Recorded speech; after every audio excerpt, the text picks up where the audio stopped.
Hey everybody, it's now Wednesday night and I want to do a quick update here on my crab tank, garden tank area, whatever you want to call this. I guess we're going to pretty much talk about my crab tank on this particular video because that's all I've really got any work done on as far as this area is concerned. The tank back here, if you haven't been following along, this tank back there is defunct at the moment. I don't have any water flow, no filter, no nothing running in it. That plant you can see right there in that little black planter is my lemon tree that's actually sitting up on top of the tank. And then those other plants back there are just sitting in the water. So we'll get to them soon enough. But tonight I want to look a little more closely at my crab tank. Now, this is not how it's going to be done. I'm still in the process of just toying with ideas.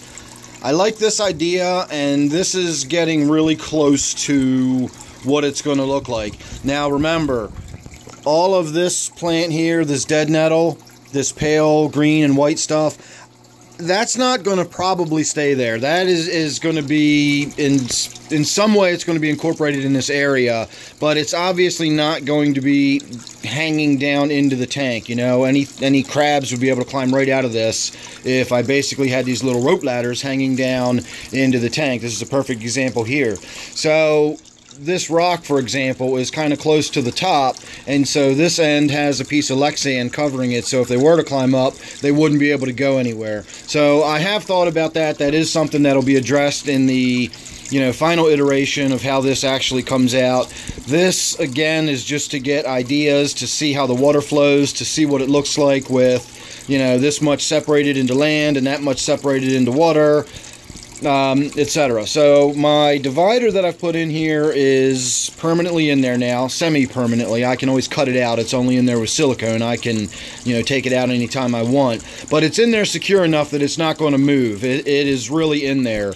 I did have issues with the water pressure building up on this side, so I drilled a few tiny little holes in the front face of the Lexan here, and of course the water just came streaming out of it, and immediately the big bow that was created in it, that went in, the sand settled down, and so I definitely needed to drill those holes just to allow that pressure to equilibrate on either side.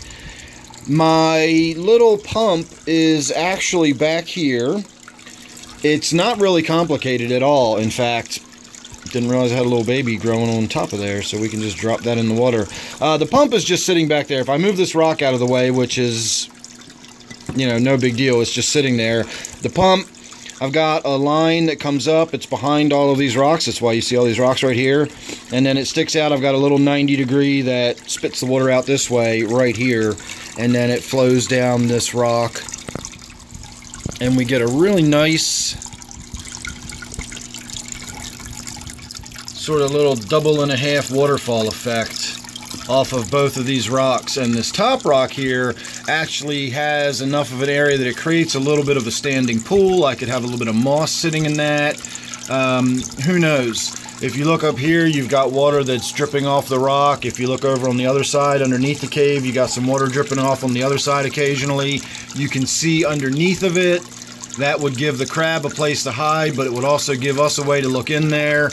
And then, of course, while it's not a lot of water, it's plenty of water for a few little guppies or endlers or something like that to swim around in there. Now, I did have a viewer ask me about guppies and endlers, and I've pointed out already that this tank is just teeming with them. I have lots of males and lots of females in there, and they just breed like mad. I've got dozens and dozens of little fish in there. So we can do a video about that specifically at another time. Right now, suffice it to say that I can easily find a few really pretty specimens of males, with bright colors on them or something like that. And when I finally get this tank done, and we're coming around the bend, we really are, and when I get it done, we can have that in there as far as the fish are concerned. And I want probably at least 2 crabs up top. I don't think I want any more because I didn't go with a whole lot of land. I went with some land. And if we actually removed this rock, this is just one big rock. It's all sand, and of course the crabs can burrow and dig, and I've got a lot of rocks within the sand, so it just basically took up some volume and filled up some space, so I didn't have to fill it entirely with sand. But it also gives the crabs something to dig and burrow around. If they dig, they're not going to go straight down into sand. They're going to hit rocks and, be able to create little caves and cavities in there with the rocks that are all stacked in. So, should be a good habitat for the crabs once I get it, sort of finished off. I let that silicone finish curing for a few more days. By the time I get around to being done with this, that stuff will have been cured for a week, and I'm not going to worry about it anymore. So that's about all I can think of as far as the update goes. Let's see if we can walk around this end a little bit, and you can see what I was talking about. How about how, let's get this out of the way, how, the little pump is just sitting back there behind that rock, so no big deal, and it's sitting on all of this gravel, so it's not like there's a lot of sand or anything. And the pump is actually, instead of sitting down where it's the intake is on the bottom, and it just sucks up sand immediately if any were to come down this little thing. But because I want the hose going this way, I've got the whole pump sort of angled, so the intake is now kind of facing this way, and it would have to really have like sand kicked up and swirled around before it's going to draw any sand up into the motor or the impeller there. And so I don't really think we have to worry about this motor getting jammed up. So there you go. Like I said, we'll worry about this tank back here later. This was supposed to be a quick update, but it always, it always goes longer than I would think it's going to. That's just how my videos are. So make sure you subscribe, that way you won't miss any more of the updates I got on this tank or anything else I got coming up. I did just shoot a video on my native tank back there. You can kind of see it through the darkness. That one. My